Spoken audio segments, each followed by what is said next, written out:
지금부터 더불어민주당 이재명 당대표 후보 출마 기자회견을 시작하겠습니다.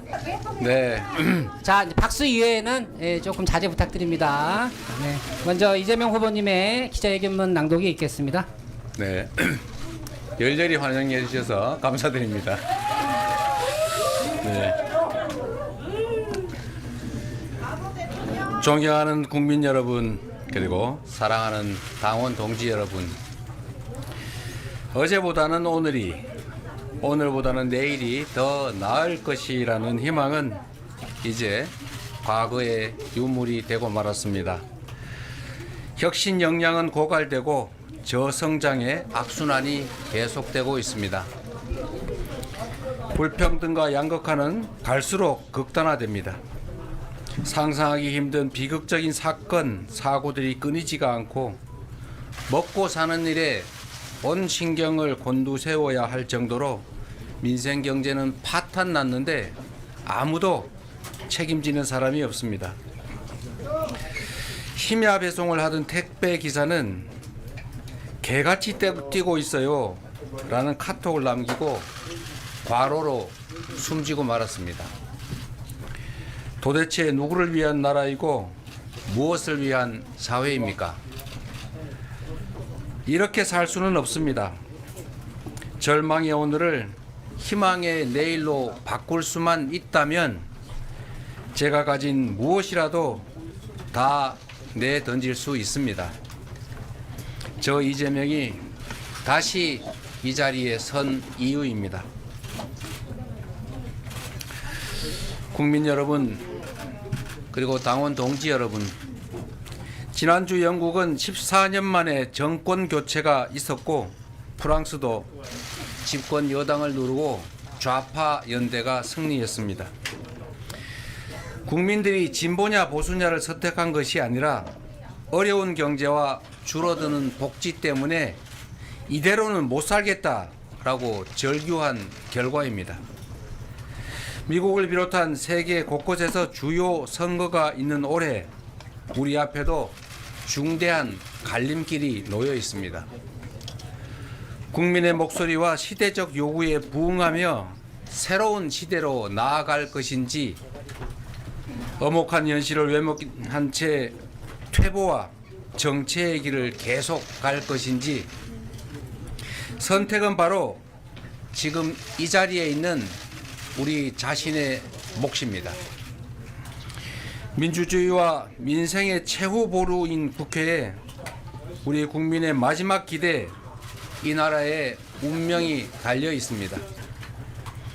국회 다수당으로서 국민께서 더불어민주당에 부여한 책임이 한 시대의 무게만큼 엄중하게 다가옵니다. 지금 정치는 무엇을 해야 하겠습니까?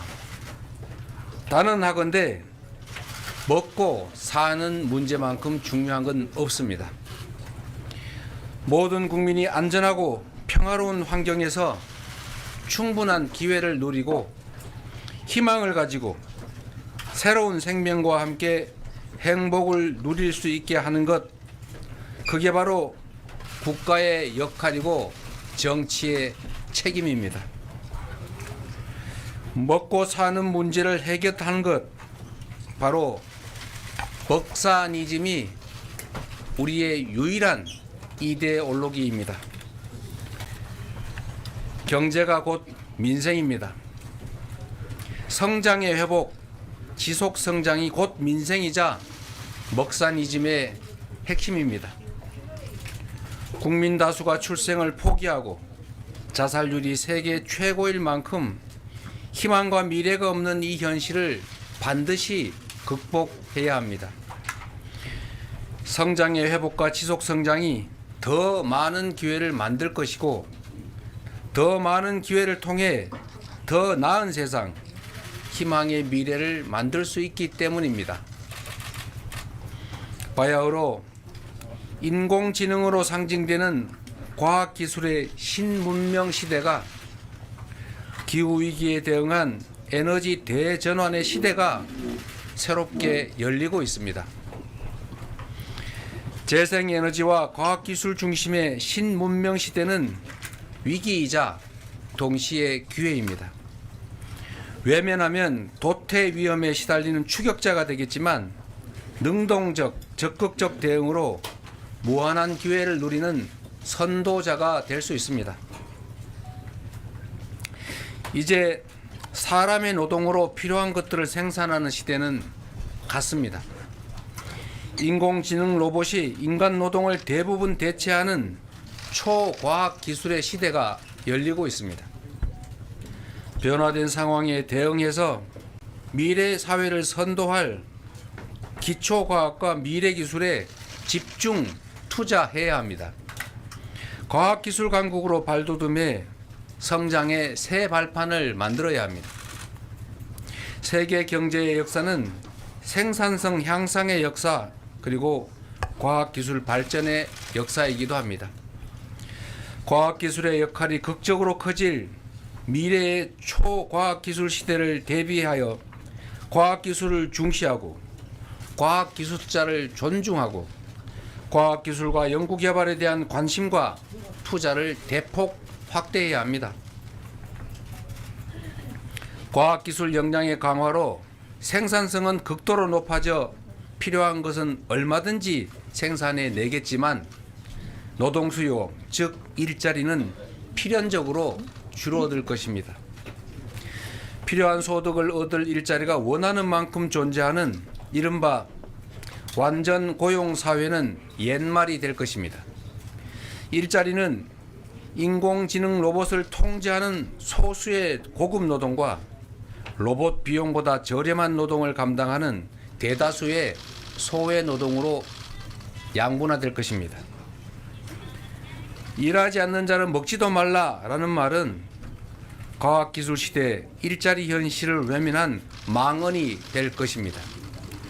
모두가 일할 수 있음을 전제로 한 일할 수 없는 소수의 예외적 존재를 보호하는 복지제도는 이제 그 한계를 적나라하게 드러내게 될 것입니다. 소득에 기초한 소비가 없으면 초과학기술에 기반한 생산력이 아무리 높아도 경제의 정상순환과 지속성장이 불가능합니다.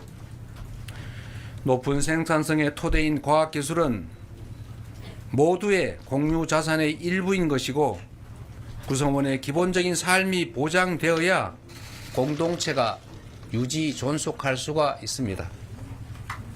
결국 소득, 주거, 교육, 금융, 에너지, 의료 이런 모든 삶의 영역에서 구성원의 기본적인 삶을 권리로 인정하고 함께 책임져 주는 기본 사회는 이제 피할 수 없는 미래입니다. 고도의 생산성을 자랑하는 과학기술 중심의 미래 경제 체제는 스스로의 존속을 위해서도 그리고 공동체의 유지 존속을 위해서라도 구성원의 기본적인 삶과 적정한 수준의 소비를 보장하지 않을 수가 없습니다. 기후위기에 따라 재생에너지가 화석 연료를 대체하는 에너지 전환은 이제 당면한 우리의 현실이 됐습니다. 에너지 전환의 시대는 피할 것이 아니라 능동적으로 대비하는 것을 넘어서서 이제 새로운 성장과 새로운 발전의 기회로 삼아야 합니다. 유럽은 탄소 국경 조정 제도를 작년 10월에 시범 시행했고 미국은 기후 공시를 의무화했습니다. 세계 각국이 탄소 중립을 엄격히 규제하고 RE100은 세계 시장에서 기업 경쟁력을 결정짓는 국제 표준이 됐습니다. 하지만 안타깝게도 우리 현실은 재생에너지가 절대 부족한 데다가 재생에너지를 늘릴 계획이나 방안도 매우 부족합니다. 우리 글로벌 기업들은 재생에너지 공급 불투명 때문에 장기 투자 결정을 망설이고 있습니다. 심지어 재생에너지가 풍부한 해외로 생산 기지를 옮기는 그런 상황이지만 다른 한편에서는 송배전망 미비로 재생에너지를 팔지 못해서 발전을 일시 중단하는 일이 벌어지고 있습니다. 본격적인 에너지 전환 시대를 맞아 재생에너지 생산과 공급 시스템을 제대로 갖춰가야 합니다. 국가 주도의 대대적인 투자를 통해 에너지 고속도로, 즉 인공지능 기반의 지능형 전력망을 전국에 건설해야 합니다. 에너지 고속도로를 이용해서 전국 어디서나 또 국민 누구나 햇빛과 바람, 지열, 수력 같은 자연력을 이용해 재생에너지를 생산하고 팔 수 있게 해야 합니다. 대공황 시대에 건설된 후보댐처럼 대규모 투자를 동반하는 에너지 고속도로는 일자리 확보와 경제 활성화에 기여하고 재생에너지 중심 사회에서 산업 경제 활동에 든든한 기반이 될 것입니다. 경기가 극도로 침체되는 지금이야말로 이런 대규모 투자를 할 적기입니다. 전 국토에 경제활동 기회를 제공하면서 산업화 시대를 열었던 박정희 시대 산업화 고속도로처럼 에너지 고속도로는 바람과 햇빛이 풍부한 지방에, 지역에 새로운 경제활동과 산업발전 기회를 제공할 것입니다. 재생에너지 생산은 국민 경제에 막대한 부담을 주는 에너지 수입을 대체해서 우리 경제 체력을 튼튼하게 만들어줄 것입니다.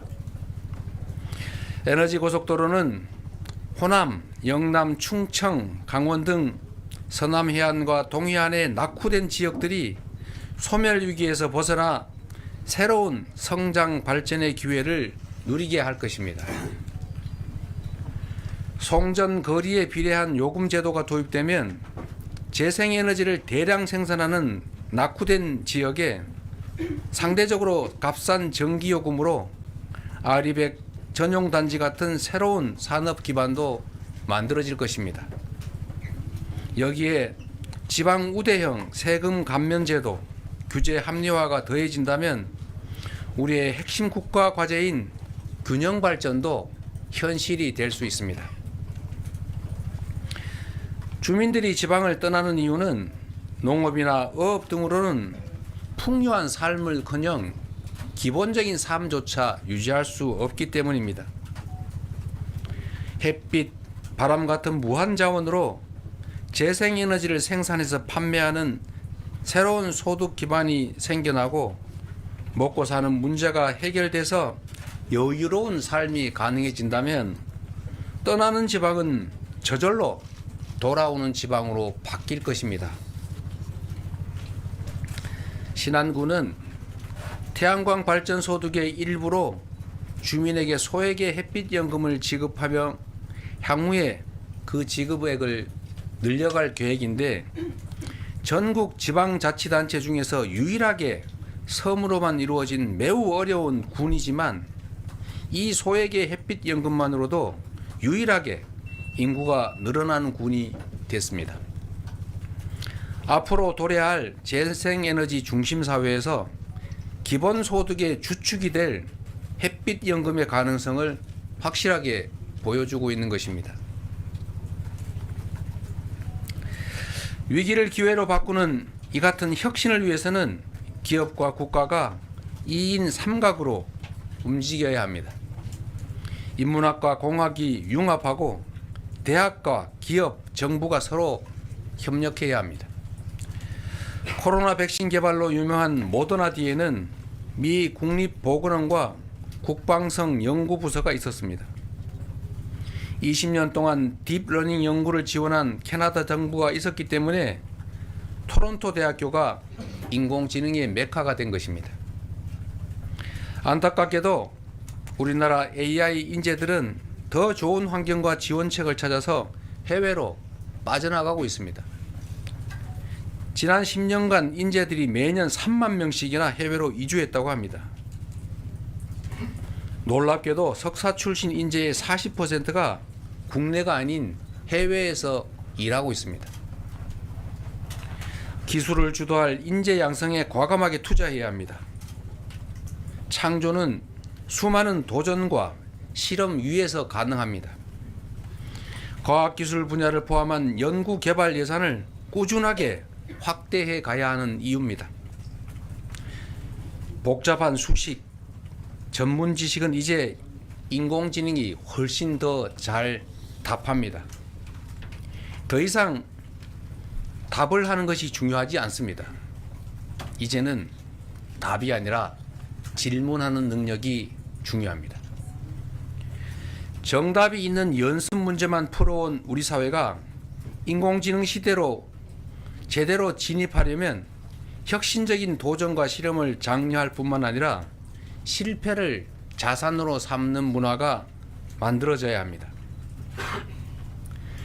지금 시장은 다품종 소량 생산을 넘어서서 개인 주문 생산으로까지 발전하고 있는데 우리 교육만 여전히 대량 생산 시대에 머물러서 수십 년 전 내용을 똑같이 모두에게 가르치고 있습니다. 이제 창의적으로 사고하고 질문하는 능력을 키우는 미래 교육이 절실합니다. 우리도 독창적 교육이 가능하도록 창의적인 그리고 개성 있는 질문이 가능하도록 혁신적인 교육 프로그램을 도입해야 합니다.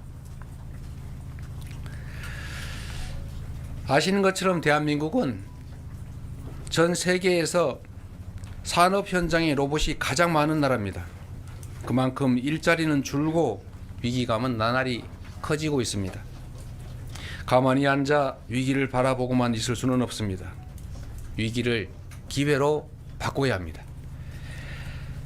경제의 역사는 과학기술 발전의 역사인 동시에 노동시간 단축의 역사 그리고 일자리 나눔의 역사이기도 합니다. 인공지능과 신기술을 통한 생산성 향상은 반드시 노동시간 단축으로 이어져야 합니다. 노동의 양으로 승부하는 시대는 이미 지났지만 대한민국 노동자들은 여전히 세계에서 가장 오래 일하는 사람들 중 하나입니다. 노동시간을 단계적으로 줄여서 먼저 주 4.5일제를 자리 잡게 하고 최소한 2035년까지는 주 4일 근무제로 가야 합니다.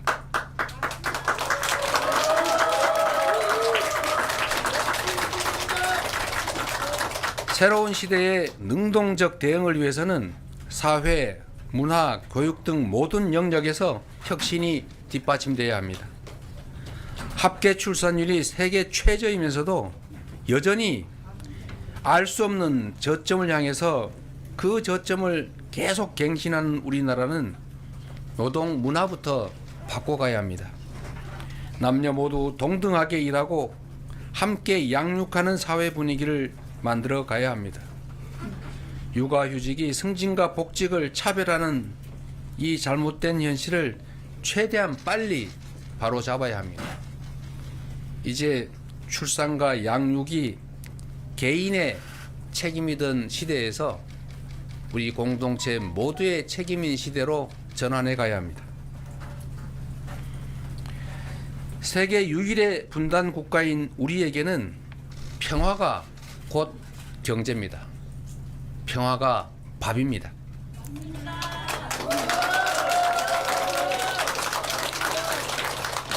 안보가 그래서 곧 민생인 것입니다. 남북이 휴전선을 사이에 두고 각각 상대의 수도를 넘어서는 장거리 재래식 무기가 전 세계에서 가장 조밀하게 배치되어 있습니다.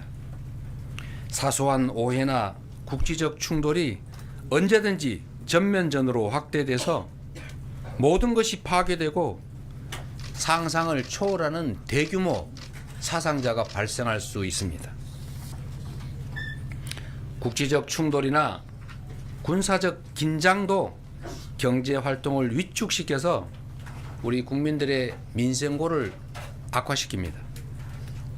경제 활성화와 지속 성장을 위해서는 무엇보다 안보 리스크를 줄여야 합니다. 난데없이 하늘에서 오물풍선이 떨어지고 남북이 일촉즉발의 군사 충돌 위험에 놓이는 것은 지정학적 리스크, 코리아 디스카운트를 심화시킵니다. 분단국가 대한민국에서 안보와 경제는 동전의 양면입니다. 안보를 강화하고 평화를 보장해야 비로소 경제가 삽니다. 민생이 회복되는 것입니다. 싸워 승리하는 것보다 싸우지 않고 이기는 것이 낫고, 싸울 필요 없는 평화를 만드는 것이야말로 최상의 안보이자 경제 정책입니다.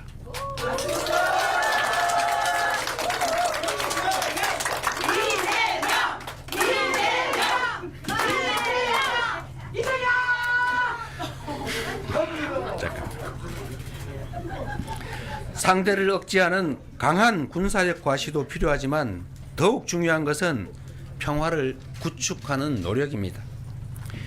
외교의 목적은 국익입니다. 해양과 대륙 세력이 접하는 한반도의 특성상 외교의 역할은 더욱 중요합니다.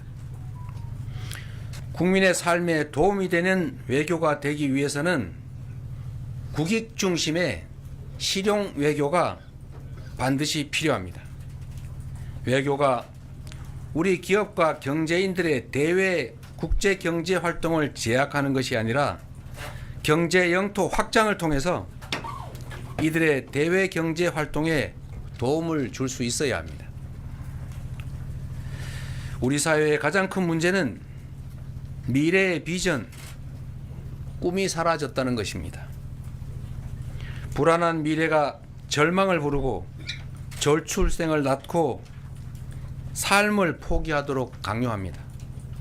10년 후, 30년 후, 50년 후 우리 사회가 어떤 모양이어야 할지 우리 모두가 함께 고민해야 합니다. 우리가 마주할 미래는 인공지능 로봇이 대부분의 생산을 담당하고 극단적인 양극화가 진행될 세상입니다. 모두의 기본적 삶을 보장하고 적정한 소비를 유지하지 못하면 과학기술 기반의 높은 생산성이 오히려 경제 체제와 우리 공동체의 존속을 위협할 것입니다. 과학기술 중심의 신문명 사회로 변모하면서 필연적으로 맞닥뜨릴 이 위기를 기본사회로 대비해야 합니다. 새로운 산업발전, 지방발전, 균형발전, 경제 재도약을 추진해야 합니다. 출생아를 부모의 자녀가 아닌 우리 모두의 독립된 국민으로 인정하고 출생기본소득, 기본주거, 기본금융, 기본의료, 기본교육 등을 점진적으로 시행하고 확대해 나가야 합니다. 삶의 필수 조건이 된 에너지와 통신 같은 서비스도 가능한 범위 내에서 점진적으로 기본적 이용권을 확보해 가야 할 것입니다. 존경하고 사랑하는 당원 동지 여러분, 대한민국의 새로운 미래와 성장 동력을 만드는 일, 기본적 삶이 보장되는 희망 사회를 만드는 일, 다시 뛰는 대한민국을 만드는 일은 제1정당이자 수권정당인 우리 더불어민주당의 책임입니다.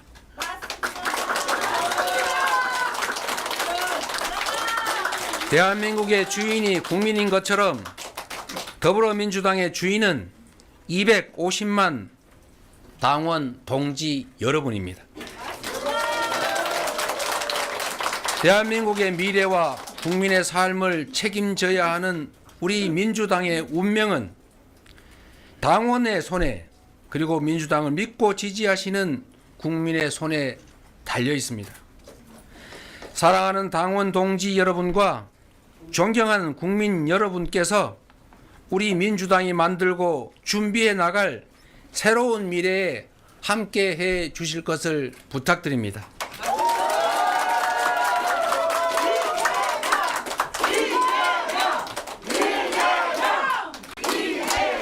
(250만) 민주당원과 우리 민주당을 아끼고 사랑하시는 국민들께서는 위기를 기회로 바꾸는 DNA와 집단 지성으로 헌정사 최초의 야당 과반 의석, 그것도 압도적 과반이라는 국민적 승리를 만들어 내셨습니다. 하지만 아직 길이 멉니다. 에너지 대전환과 인공지능 시대라는 새로운 변화에 발맞춰 신성장과 기본사회라는 새로운 국가 비전을 준비해야 하는 것처럼 당원 중심 대중정당으로 더 큰 변화, 확실한 변화가 필요합니다. 당의 힘은 당원의 힘에서 나옵니다. 지금 민주당의 가장 중요한 과제는 당원의 주권 의지가 제대로 발휘되고 실현되도록 더 유능하고 더 혁신하고 더 준비된 정당으로 나아가는 것입니다. 이번 총선 승리는 국민의 뜻이자 국민의 승리였지만 우리 존경하는 250만 민주당원들의 무한한 열정과 헌신이 큰 역할을 했다고 확신합니다. 더 많은 민주당원들이 더 큰 자부심과 열정으로 더 단단하게 뭉쳐 다음 지방선거에서 더 크게 이기고 그 여세로 반드시 다음 대선에서 승리해야 합니다.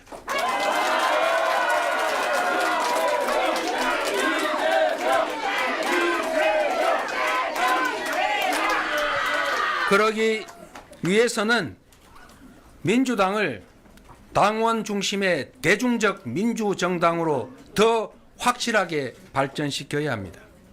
당원이 당의 진정한 주인으로서 당 활동에서 소외되지 않고 자긍심과 책임감으로 당의 의사와 활동에 적극 참여할 수 있도록 하겠습니다. 지역위원회가 당원 활동의 중심이 될 수 있도록 지역당 합법화와 후원 제도를 도입하겠습니다. 디지털 관리자인 CDO를 신설해서 일상적 정당 활동과 풀뿌리 생활 정치의 저변을 육성하겠습니다. 우리 민주당은 개방된 플랫폼을 가진 오픈소스 정당으로 확실하게 업그레이드 될 것입니다. 경제를 살려 국민의 삶을 개선하는 더 유능한 민주당, 사회를 바꾸고 미래를 주도하는 더 혁신하는 민주당, 정권 교체를 넘어 정치 교체를 선도하는 더 준비된 민주당이 되겠습니다.